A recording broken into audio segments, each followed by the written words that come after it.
हरि ओम तत्सत्। यस्यांके च विभाति भूधरसुता देवापगामस्तके भाले वालविधुर्गले च गरलं यशो रशिव्यालराट् सोऽयं भूतिविभूषणः सुरवरः सर्वाधिपः सर्वदा सर्वः सर्वगतः शिवा शशिनिवः श्रीशंकरः पातु माम्। कल से भगवान ने द्वितीय अध्याय के 11वें श्लोक से अपना उपदेश देना प्रारंभ कर दिया था। अब भगवान ने अर्जुन के मोहजन्य विषाद को हरण करने का उपक्रम प्रारंभ किया है।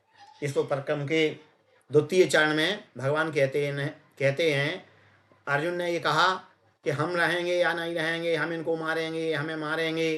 तो भगवान ने तत्व बताया, न तो एवा हम जातु नासन न तन्नेमे जनाधिपा न चैव न भविष्यामः सर्वे वयमतः परम। ऐसा कभी नहीं हुआ कि जब मैं नहीं था, ऐसा कभी नहीं हुआ जब तू नहीं था, ऐसा कभी नहीं हुआ जब ये राजा लोग नहीं थे। ये मैं क्या है? मैं ही अविनाशी तत्व है। मैं और मेरा का चक्कर है संसार में। तो मैं जो है वो अविनाशी और नित्य तत्व है। उस मैं को शरीर समझ बैठते हैं।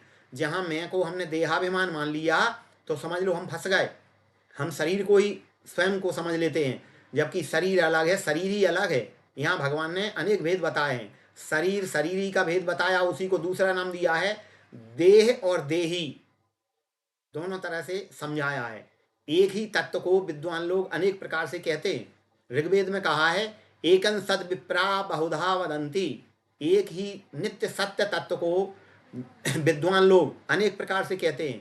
तो भगवान ने कई तरह से इस तथ्य को समझाया है कि मैं यानी आत्म तत्व, हमारी आत्मा सदैव से रही है। देहे नो यस्मिन् यथा देहे कौमारम यौवनम जरा तथा देहांतर प्राप्तिर धीरस्तत्र न मुह्यति। अभी बात आई थी देही की, आत्मा की। अब इस श्लोक में देह की बात कह रहे हैं भगवान। देह नो यस्मिन् यथा देहे, इस आत्मा की जिस शरीर में रह रही है, जिस घर में, उस देह की 3 अवस्थाएं हैं। कौमारम यौवनम जरा, बाल्यावस्था, युवावस्था, वृद्धावस्था, 3 अवस्थाएं हैं। और 3 अवस्थाओं के बाद एक दिन ये शरीर छोड़ना पड़ता है। तथा देहांतर प्राप्ति, चौथी अवस्था है देहांतर प्राप्ति, दूसरे शरीर की प्राप्ति। 3 अवस्थाएं तो दिखाई देती हैं, पर दूसरे शरीर की प्राप्ति पूर्णतः अदृश्य रहती है, अव्यक्त रहती है। इसी को व्यक्त अव्यक्त से भी हम व्यक्त कर सकते हैं। तथा देहांतर प्राप्ति, दूसरे अंतर में दूसरे देह की प्राप्ति होगी। इस विषय में धीर पुरुष मोहित नहीं होते। जो तू मरने की बात यहाँ तुम अर्जुन कह रहे हो, भगवान कहते हैं देहांतर प्राप्ति होती है तो देहांतरण तो वस्त्रांतरण की तरह है। जैसे हम वस्त्र बदलते हैं, पुराने फटे पुराने वस्त्रों को छोड़कर नए वस्त्र धारण करते हैं, उसी प्रकार से आत्मा भी जीर्ण शरीरों को त्याग करके नूतन शरीर धारण करता है। तो देहांतरण वस्त्रांतरण के समान ही है। मात्रा स्मर्थास्तु कौन्तेय शीतोष्ण सुख दुखदा आगमा पायनो अनित्यास्तान स्थितिक्षस्व भारत। इस शरीर में जो सुख दुख आने वाले हैं, ये सुख दुख आने जाने वाले हैं। ये रात और दिन के समान चक्रवत पर परिवर्तनते सुखानी चा दुखानी चा। सुख और दुख जीवन में चक्रवत आते रहते हैं। मान अपमान निंदा स्तुति, इनसे व्यथित नहीं होना चाहिए। इनसे व्यथित होने पर अमृतत्व की प्राप्ति नहीं होती है। अगर हम इनमें फंस गए, इनमें आसक्त हो गए, तो फिर मरते ही रहेंगे, 84 लाख योनियों में भ्रमण करते ही रहेंगे। और अगर जो इस सुख और दुख को समान समझेगा, हे पुरुषार्थ यानी पुरुष श्रेष्ठ अर्जुन, तो जो सुख दुख में जो समता रखेगा वो अमृतत्वाय कल्पते, अमृतत्व को प्राप्त हो जाएगा। आगे भगवान कहते हैं बहुत महत्वपूर्ण श्लोक 216, न सतो विद्यते भावो न भावो विद्यते सता उभयोरपि दृष्टोऽन्तस्त्वनयोस्तु तत्त्वदर्शिभिः। इस श्लोक में 2 बातें बताई हैं, 2 शब्द हैं बहुत महत्वपूर्ण।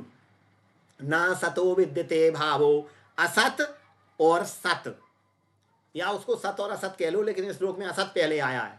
असत की क्या विशेषता है कि असत का अस्तित्व नहीं होता, दिखाई पड़ता है पर वो अस्तित्व नहीं होता। वो परिणामी है, परिवर्तनशील है, विनाशशील है, नश्वर है, इसलिए उसको असत कहते हैं। और ना भावो विद्यते सतः, और सत का कभी अभाव नहीं होता, सत कभी नष्ट नहीं होता।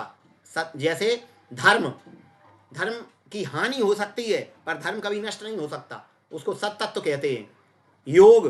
योग सत तत्व है, वो कभी नष्ट नहीं हो सकता, उसकी उसमें ह्रास हो सकता है, रिड्यूस हो सकता है वो, लेकिन वो पूर्णतः नष्ट नहीं हो सकता। तो इस ना सतो विद्यते भावो ना भावो विद्यते सता, दूसरे अध्याय का 16वां श्लोक है, उसके पूर्वार्ध की पंक्ति में 16 ही अक्षर हैं, 16 अक्षर हैं और 16वां श्लोक है। और 16 का अर्थ होता है 1 धन 6 बराबर 7। 7 का आध्यात्मिक जगत में 7 अंक का बहुत बड़ा महत्व है, क्योंकि हमारा शरीर 7 बालिस्त का है। ये हमारा शरीर अब प्रत्येक व्यक्ति के बालिस्त से केवल 7 बालिस्त का है, एक अंगुल भी इधर से उधर नहीं हो सकता है। प्रत्येक व्यक्ति के खुद के बालिस्त से 7 बालिस्त का है। ये सप्त धातुओं से बना हुआ है, ये शरीर सप्त धातुओं से बना हुआ है। इस शरीर में 7 ही चक्र हैं, 7 चक्र हैं, सहस्रार चक्र तक इस शरीर में 7 चक्र हैं। अब पिंड के बाद ब्रह्मांड पे आइए, यत पिंडे तत् ब्रह्मांडे, ब्रह्मांड में भी 7 लोक ऊपर 7 लोक नीचे हैं। नीचे अतल वितल सुतल तलातल रसातल महातल और पाताल, और ऊपर भूलोक भौरलोक स्वर्गलोक महरलोक तपलोक जनलोक और सत्यलोक, 7 लोक ऊपर हैं। तो 7 ही 7 लोक हैं। श्रीमद् भगवत गीता में 700 श्लोक हैं। 700 का अर्थ होता है 7 धन जीरो बराबर 7। 7 अंक का आध्यात्मिक जगत में बहुत महत्व है। तो 216 का श्लोक है, उसमें ऊपर की लाइन में 16 ही अक्षर हैं। इन 16 अक्षरों से स्वामी राम तो दास जी महाराज कहते हैं कि सारे शास्त्र निकले हैं, सत और असत से सारे शास्त्र निकले हैं। सत और असत को ही आगे चल के व्यक्त अव्यक्त कहा गया है। सत को कहा गया है अव्यक्त और असत को कहा गया है व्यक्त। और 13वें अध्याय में इसी को असत को कहा गया है क्षेत्रज्ञ, क्षेत्र, असत को क्षेत्र माने शरीर, और सत को आत्मा यानी क्षेत्रज्ञ। इसी प्रकार से आप 16वें अध्याय में जाएंगे तो 16वें अध्याय में देवी और आसुरी संपदा का विवेचन है। तो देवी संपत्ति सत है और आसुरी संपत्ति असत है। इस सत और असत को ही अनेक नामों से भगवान ने विस्तार करके और पूरी गीता में बताया है। और ये दूसरा अध्याय तो गीता का सार है। इसको श्रीमद एसी भक्ति वेदांताचार्य इस्कॉन के संस्थापक आचार्य महाराज ने गीता का सार नाम दिया है अपनी पुस्तिका में कि गीता का सार है। और इस दूसरे अध्याय का ही विस्तार अन्य 18वें अध्याय तक किया गया है। तो दूसरे अध्याय को हमें बड़े ध्यान से सुनना है, क्योंकि इसका नाम है ज्ञान योग यानी सांख्य योग। नास्ति सांख्य समम ज्ञानम, सांख्य के समान कोई ज्ञान नहीं है। तो भगवान कहते हैं कि असत का कभी अस्तित्व नहीं होता और सत का कभी अभाव नहीं होता। तत्वदर्शियों ने इन दोनों के तत्व को इसी प्रकार से देखा है। इसके बाद भगवान फिर अविनाशी आत्मा पे आ जाते हैं। अविनाशी तु तद्विद्धि येन सर्वमिदं ततं विनाशमव्यस्यास्य न कश्चित् कर्तुमर्हति। अविनाशी तु तद्विद्धि, उस सत को, उस आत्मा को तू अविनाशी समझ, वो नष्ट होने वाली नहीं है। येन सर्वमिदं ततं, वो परमात्मा का अंश है। परमात्मा अंशी है और आत्मा अंश है। तो वो येन सर्वमिदं ततं, उसी आत्मा और परमात्मा से समस्त जगत समस्त ब्रह्मांड व्याप्त हैं। और ब्रह्मांड एक नहीं है, अनंत ब्रह्मांड है। एक ब्रह्मांड जिसमें हम रहते हैं उसके सूर्य चंद्र सौरमंडल सोलर सिस्टम प्रत्येक ब्रह्मांड के अलग अलग हैं। अनंत ब्रह्मांड है, अनंत ब्रह्मांडों में वो ही परमात्मा तत्व व्याप्त है। वासुदेवः सर्वम, भगवान गीता कहती वासुदेवः सर्वम। तुलसीदास जी कहते हैं जड़ चेतन जग जीव जत सकल राममय जान, सिय राममय सब जग जानी, करऊं प्रणाम जोर जगो पानी। तो भगवान कहते हैं आत्मा का तत्व बताते हुए कि आत्मा अविनाशी है और उसी से वो समस्त ब्रह्मांड में व्याप्त है। विनाशमव्यस्यास्य न कश्चित् कर्तुमर्हति, इस अविनाशी का विनाश करने के लिए, इस अव्यय अविनाशी तत्व आत्मा का विनाश करने में कोई भी समर्थ नहीं है। तो तू शरीर नहीं है, तू आत्मा है, इसलिए इस तत्व को समझ ले। तो तुझे केवल अपना कर्म करना है। इंद्रियों के जो गुण हैं त्रिगुण, वो इन गुणों में ही बरतते हैं। इंद्रियां अपने विषयों में ही बरतती हैं। तू अकर्ता मान के अपना स्वकर्म करता चल और अनासक्त भाव से कर, और समता रख, सुख दुख में समता रख, तो तुझे कोई पाप नहीं लगेगा। वो अविनाशी का विनाश करने में कोई समर्थ नहीं है। तो तुम बार बार क्यों कह रहा है कि ये मारे जाएंगे, ऐसा होगा ऐसा होगा, ये मर जाएंगे।